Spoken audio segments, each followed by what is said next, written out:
مسجد میں جو امام رہتے ہیں اس کے پاس عورتیں جھاڑ پھونک کے لیے جاتی ہیں، جانا جائز ہے یہ؟ عورتیں مت جائیں، لڑکیاں مت جائیں، اپنے گھر سے اپنے بھائی کو، اپنے والد کو، اپنے بیٹے کو بھیج دیں، شکایت بتا دیں، وہ اس کا علاج کر دیں گے، دعا کر دیں گے، تعویذ دے دیں گے۔ پانی پر دم کر دینا بھی بہت افضل ہے۔ ابھی جلدی کی بات ہے، زیادہ 26-27 دن ہوا، بمبئی میں تھا، ایک چاہنے والے میرے آئے کہ وزارت میں گوڈا ضلع کا رہنے والا ہوں، اور ایک عورت کئی دنوں سے پریشان ہے، ہاسپٹل میں ہے اور ولادت نہیں ہو رہی، کئی روز ہو گئے، کیا کیا جائے؟ تو ہم نے ایک دعا لکھ کر دی، وہاں جو عالم ہوں ان کو یہ دعا بتائے کہ یہ دعا لکھ کر کے اور کسی عورت کو دیں، وہ اس کی ران میں باندھ دیں، اور بچہ پیدا ہو جائے تو فوراً اس کو نکال لیں۔ تو ان کی طرف سے شکریہ آیا، شکریہ نامہ کہ حضرت آپ نے جیسے بتایا ویسے کیا گیا، بچے کی آسانی سے پیدائش ہوئی، کوئی پیسہ بھی نہیں خرچ ہوا۔ میں یہ بتانا، میں کوئی دعا تعویذ والا آدمی نہیں ہوں، میرا کام تو وہ ہے فل وہ ہے جو آپ جانتے ہیں، لیکن کبھی کبھی کوئی مصیبت زیادہ آ جاتا ہے تو کچھ سہارا دینا پڑے گا نا۔ تو میرے پاس تعویذ کے لیے آپ لوگ مت آئیے گا، لیکن میں نے یہ بتایا کہ بمبئی میں رہتے ہوئے گونڈا میں تعویذ کے ذریعے کام ہو گیا، تو گھر پہ رہتے ہوئے عورتیں اپنے بچوں کو بھیج کر امام صاحب سے یہ کام نہیں کرا سکتی ہیں، ضرور کرا سکتی ہیں۔ تو عورتیں نہ جائیں، لڑکیاں مت جائیں، جوان مت جائیں، اپنے گھر سے بھائی کو، بھتیجے کو، بیٹے کو، ان کو بھیج کر کے اپنی بات کہہ دیں، وہ دعا تعویذ کر دے گی، انشاءاللہ آپ کا سب کام ہو جائے۔ جلسہ کے بیانات یا پوسٹر پہ مقرر حضرات تصویر دینا کیا کرنا؟ ہاں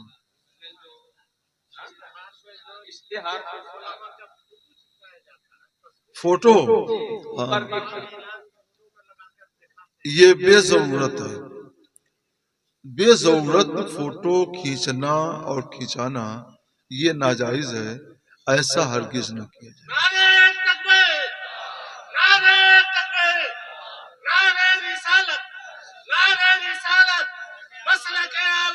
زندہ باد، زندہ باد، زندہ باد۔ کسی پیر کو اگر نذرانہ نہ دیا جائے تو ناراض ہو جاتے ہیں مرید پر، یہی سے پیر سے مرید ہونا جائز ہے یا نہیں؟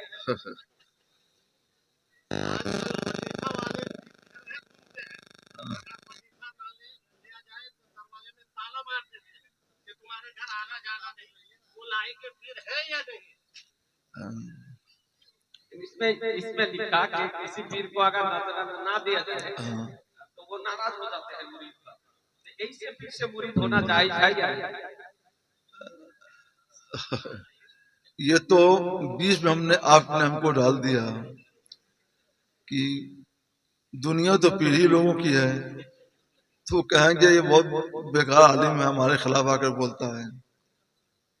تو یہ بہرحال جو مسئلہ شریعت کا ہے وہ تو ہم بتائیں گے۔ ہمارے پیروں کو ایسا نہیں ہونا چاہیے، وہ لالچ نہ کریں، لالچ کرنا یہ بری چیز ہے۔ علماء کو بھی لالچ سے بچنا چاہیے، پیروں کو بھی بچنا چاہیے۔ اللہ کے لیے کام کیجیے، اللہ کے لیے کام کیجیے، اللہ آپ کو بے سہارا نہیں چھوڑے گا، اللہ آپ کو وہ دے دے گا جو آپ سوچ نہیں سکتے۔ میں ریٹائرڈ ہو گیا تو مدرسے کے ذمہ دار 5 آئے کہ ہم لوگ چاہتے ہیں کہ آپ یہیں رہ کر کے وہ سب کام کیجیے۔ ہم نے کہا ٹھیک ہے، کوئی بات نہیں۔ 1.25 سال کے بعد میری کارکردگی لوگوں نے دیکھی کہ یہ تو ایک ملازم کی طرح سے مکمل کام کر رہے ہیں اور اچھا کام کر رہے ہیں، تو آئے لوگ کہ حضرت کچھ معاوضہ طے ہو جائے۔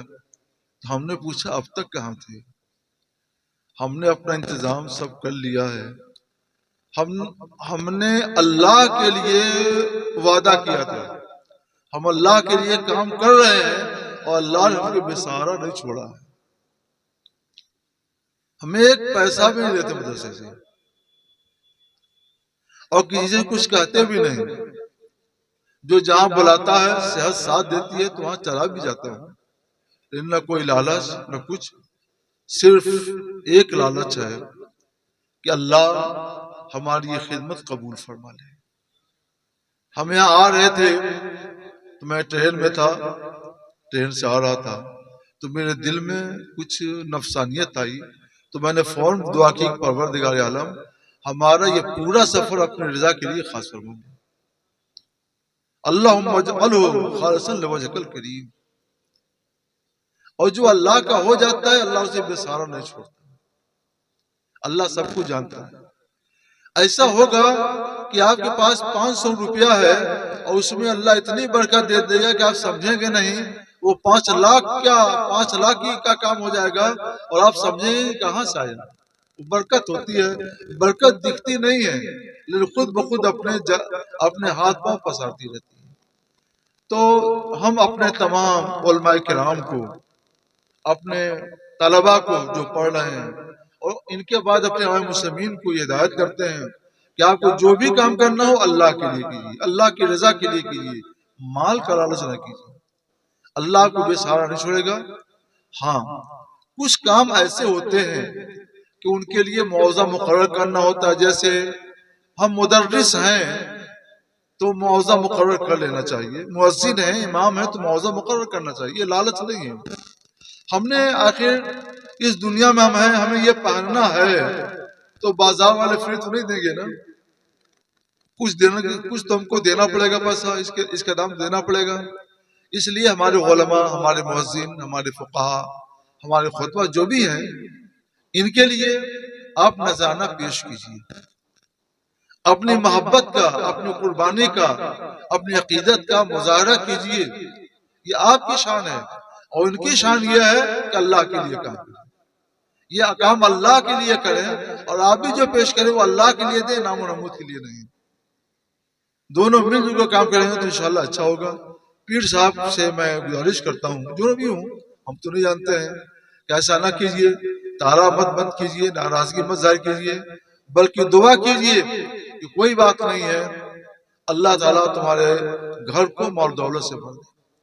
ایک بزرگ گزرے ہمارے ہاں، محدث اعظم مولانا سردار احمد صاحب رحمۃ اللہ علیہ، حضور حافظ ملت رحمۃ اللہ علیہ کے ساتھیوں میں تھی۔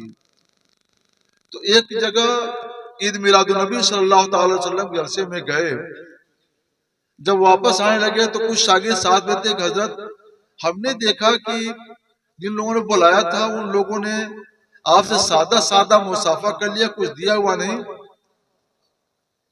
تو کھڑے ہو گئے، کیا کہا؟